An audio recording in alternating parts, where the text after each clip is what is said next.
On this Wednesday night, the world prepares as the COVID-19 virus spreads.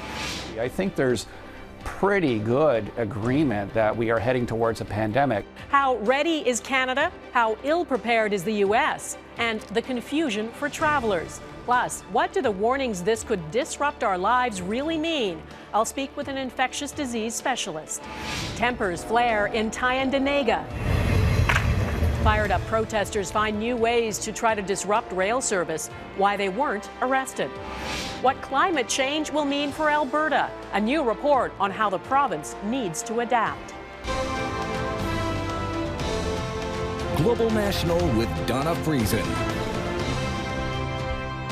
Good evening and thanks for joining us. We begin with what could be a tipping point in the spread of COVID-19. The World Health Organization now says there are more new cases of the coronavirus outside China than inside that country.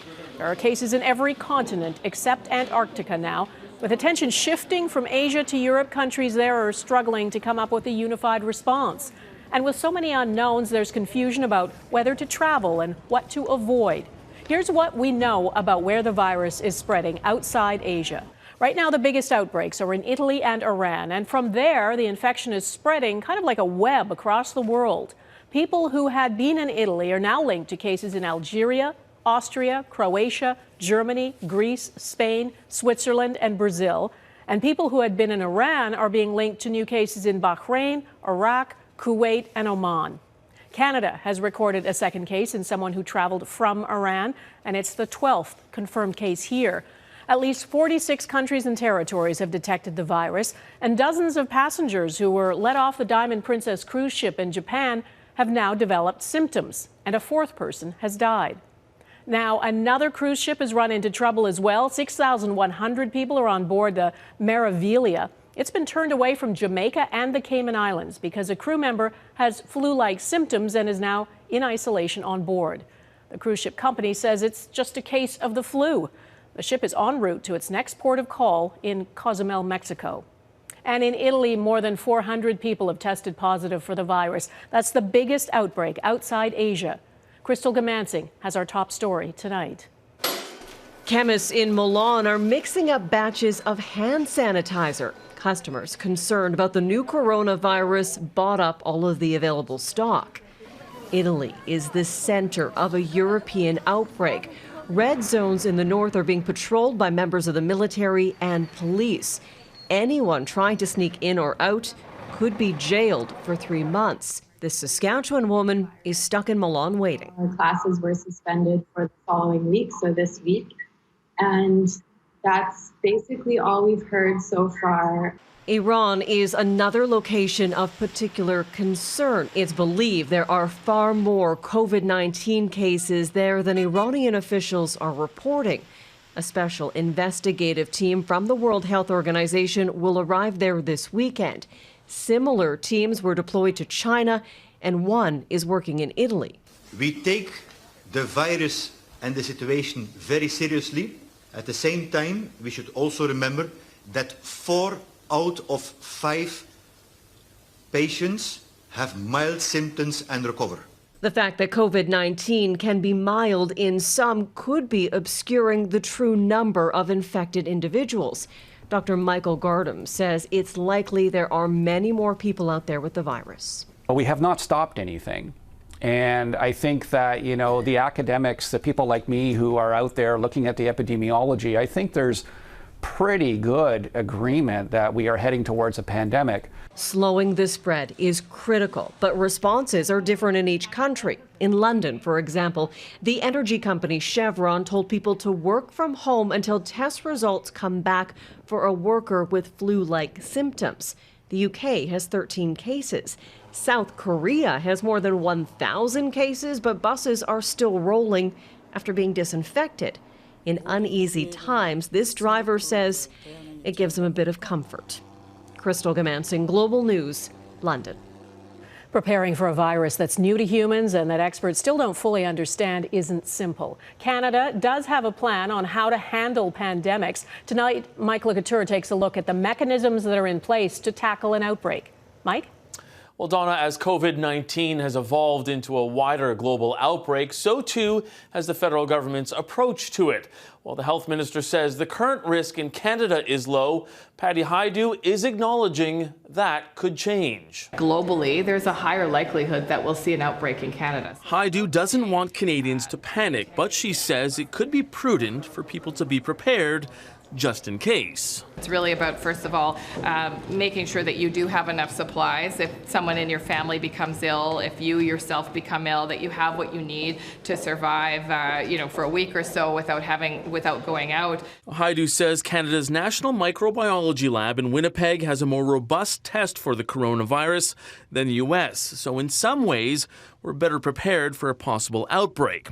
And she added there's a federally coordinated pandemic plan that's been in place since 2009. There are a lot of similarities to how we would manage this compared to H1N1. Dr. Susie Hoda says some of the lessons learned from that outbreak and SARS were to ensure proper screening and proper protection for healthcare workers. Then there's the plan for people in the community, from things as simple as frequent hand washing to a more extreme step of suggesting people avoid mass gatherings.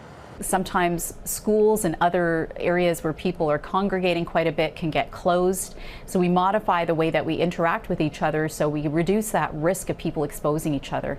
Canada isn't there yet, and to further calm fears, Ontario's chief medical officer says we have a distinct advantage compared to past outbreaks. We know the organism, we have a lab test, and fortunately for us, we have the experience of what China has worked through. And we have our epidemiologists and our experts informing us what they learned, what they know, what we do with this virus. Doctors say sharing information internationally can help mitigate a global pandemic, adding 10 years ago, that level of coordination and collaboration didn't exist. Donna?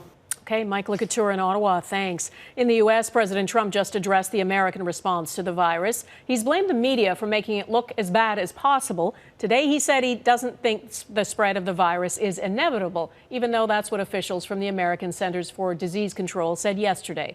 There are 60 confirmed cases in the U.S. now. That number is likely higher, though, because few people have been tested, and many test kits were found to be faulty. Jackson Prosco has been listening to the president. Jackson, what's his message?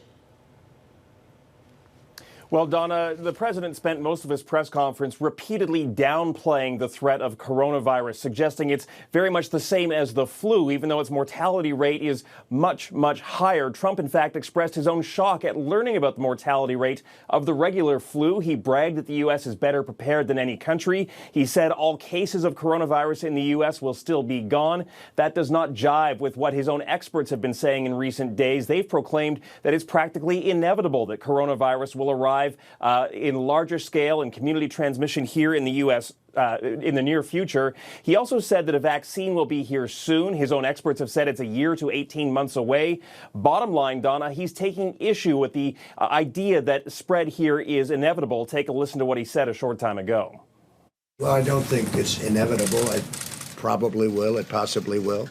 It could be at a very small level or it could be at a larger level. Whatever happens, we're totally prepared. We have the best people in the world. Jackson, the president, sounding very optimistic. Not many people in the U.S., though, have been tested. I think it's about 500. That compares to tens of thousands of people in countries like South Korea. And the CDC has admitted that some of its test kits are faulty. What's going on? Yeah, there's a real concern here that no one has a full picture of the spread of the virus here in the U.S. or whether community transmission is already taking place because of those limits in testing capacity. As you mentioned, faulty kits, they've been very narrowly distributed to only 4 or 5 sites. The situation's so dire for some health authorities that in Hawaii, they've asked to send their samples to Japan for verification. Donna, the president has appointed his vice president, Mike Pence, to oversee all these efforts, but suggested that there's no need to ramp up testing capacity right now. All right. Jackson Prosco in Washington, thank you. There's a development tonight in the rail blockades in this country. The Wet'suwet'en and Hereditary Chiefs say some progress is being made about the RCMP presence on their territory in northern BC. Protests, though, and blockades keep happening elsewhere. Today, one reached a potentially dangerous new level. A fire was lit along the tracks in Tyendinaga Mohawk territory. That's not far from the scene of a major police operation earlier this week. The flaming debris eventually forced that train to stop temporarily. The federal transport minister calls what happened extremely reckless. David Aiken reports. A CN rail engineer sounds his horn time and time again. But protesters remain on the track. The train's not stopping, the train's not stopping. And then, at the last moment, these self-described Mohawk warriors scurry for safety. Some pick up rocks to hurl at the passing train. This dramatic video was filmed by one of the protesters and streamed live on the group's Facebook site. Now, though Ontario Provincial Police dismantled a separate barricade at Tyendinaga on Monday, these protesters are at a new site 2 kilometers away. And when CN Rail put its first trains through here in nearly 3 weeks, some protesters threw burning debris on the tracks to try to stop it. This was an extremely reckless act and something that not only put in danger the life of the people who were actually lighting this fire under a moving train, but also could have been very dangerous for many other people. Then, later in the day, at another rail crossing 9 kilometers west, a car is driven onto the tracks and set on fire. But the Tyendinaga protesters say they will not stand down until the RCMP leave Wet'suwet'en territory in northern BC. And further east in the Quebec Mohawk community of Ganawage, more blockades, also in support of the Wet'suwet'en. The Canadian government has to come to an agreement with the Wet'suwet'en chiefs. That's what it's all about, and that's where the pressure should be. Meanwhile, Quebec Premier François Legault suggested Wednesday that the Ganawage protesters were armed with AK-47 assault rifles. Legault offered no proof, though, and Mohawk leaders accused Legault of inflaming tensions. There's no armaments, there's no arms or anything like that, you know.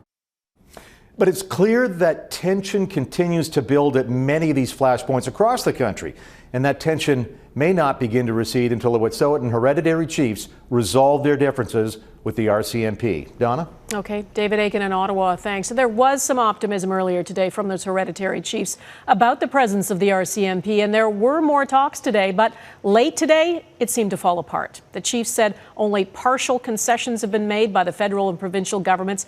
They want the RCMP and Coastal GasLink off their territory. The chiefs claim both governments have now pulled out of talks with cabinet ministers that it was thought might happen tomorrow. Global Sarah McDonald is in northern BC and explains how the day played out. Signs of optimism and dialogue Wednesday in northern BC as Wet'suwet'en Nation's hereditary chiefs return to the table for another day of talks. Their willingness federally to come here is there. And our hope is that today will be the day we can move forward. That this week have involved former longtime Member of Parliament Nathan Cullen, acting as an intermediary between all sides involved in a standoff over pipeline politics. Arrests on Indigenous lands only adding fuel to the fire of a national crisis that's quickly veering off the rails. The injunction says that we're trespassing on CN property.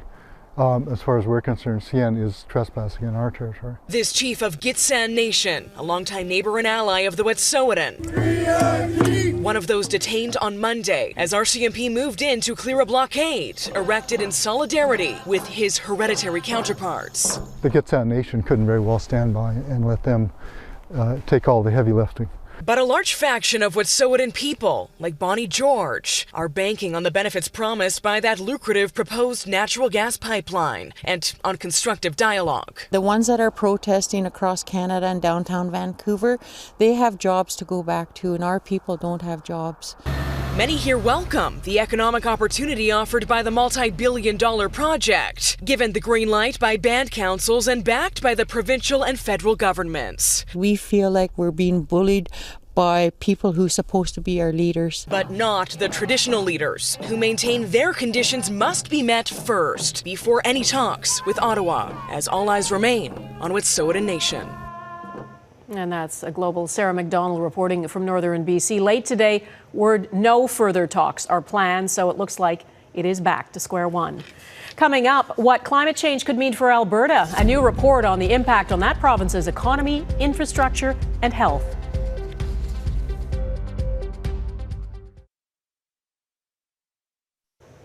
A new report on the impact of climate change on Alberta has just been released with no fanfare. It's written by a world-renowned climate scientist, but commissioned by the previous NDP government. It warns climate change will have a profound impact on infrastructure, economy, and public health in Alberta. Heather Urix-West explains. In the past decade, Alberta has experienced the devastating power of extreme weather time and again. From the 2013 flooding in High River and Calgary to the 2016 fires that burned much of Fort McMurray to the ground. Climate scientists warn that as global temperatures increase, these kinds of events will only become more intense. In a warming world, wildfires, which always happen naturally, are burning greater area. Floods, which always happen naturally, are much more intense with a lot more rainfall associated with them. Catherine Hayhoe is the climate scientist behind a new report into Alberta's climate future. Among the report's findings, a rapid increase in the number of days above 30 degrees Celsius, winter warming trends twice the global average, drier soil conditions, particularly in the southern part of the province, and more rain during the winter months. It also warns Alberta's projected climate changes will profoundly impact its natural environment, potentially affecting the province's agriculture, infrastructure, and natural resources, as well as the health and welfare of its inhabitants. The report was commissioned by Alberta's previous Environment Minister. I think what we need in Alberta and across the country really is a better assessment of what is to come so that we can properly make investments for climate adaptation. The final report was delivered to the United Conservative Party government in August, but was not released until earlier this week, despite two separate Freedom of Information requests made by Global News and the Alberta Federation of Labour.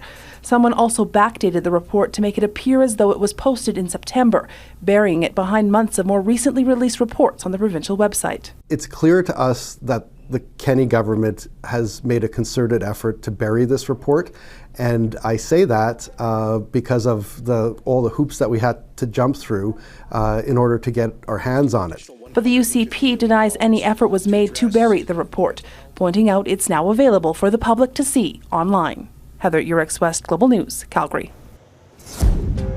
Ahead, just call me Harry, why the sixth in line to the throne is back in the UK.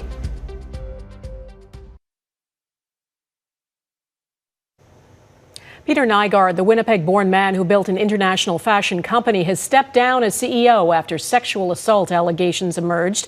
The announcement was made hours after the FBI and New York City police raided his Manhattan headquarters. Nygaard is under criminal investigation for sex trafficking. At least 10 women filed a civil suit against him, accusing him of sexual abuse at his estate in the Bahamas. Prince Harry is back in the UK, and he made a special request on his final round of engagements before he steps down as a senior royal. And he's made it clear that we are all just to call him Harry. Just Harry. He was in Edinburgh launching an eco-friendly travel firm. The Duke of Sussex asked the host to ask delegates to drop his royal title. Prince Harry, or Harry as he wants to be called, will wave goodbye to his royal duties officially in less than 5 weeks. Preparing for a pandemic next, why one expert says it's too late to contain the spread of COVID-19.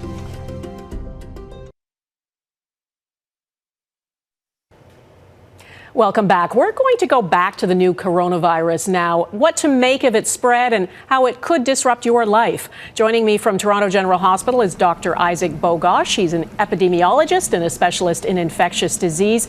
Dr. Bogosh, first let's deal with travel. Lots of people have trips booked to Asia and Europe and Iran. It's hard to know whether to go or to cancel. What would you tell your family?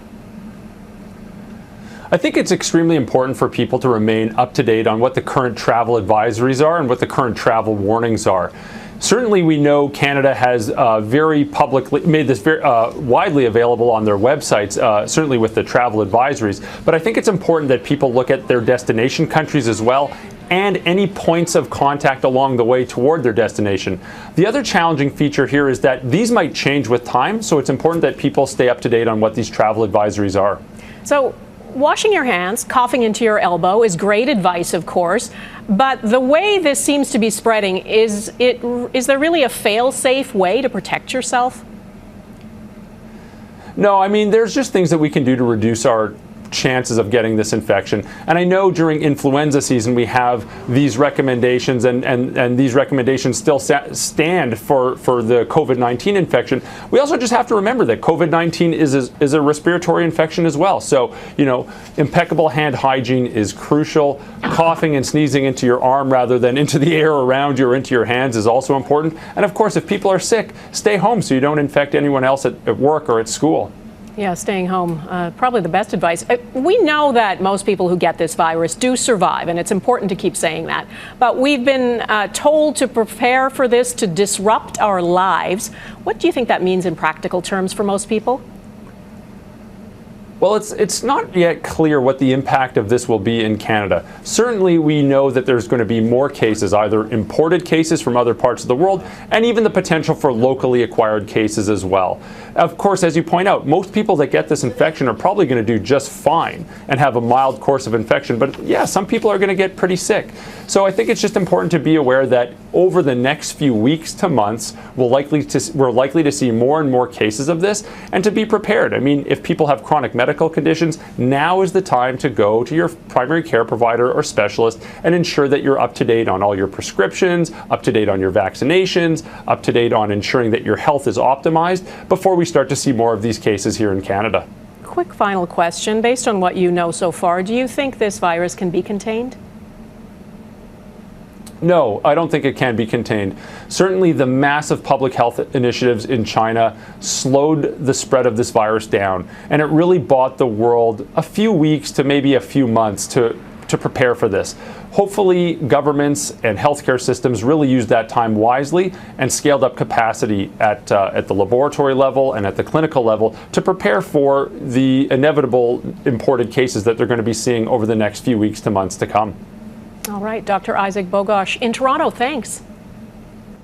And that is Global National for this Wednesday. I'm Donna Friesen. It's Pink Shirt Day, and in honor of that, we leave you with this. A show of support for the anti-bullying campaign drew crowds and smiles in downtown Vancouver today. The theme of Pink Shirt Day this year is to lift each other up. Give it a try. And thanks for watching. Bye-bye.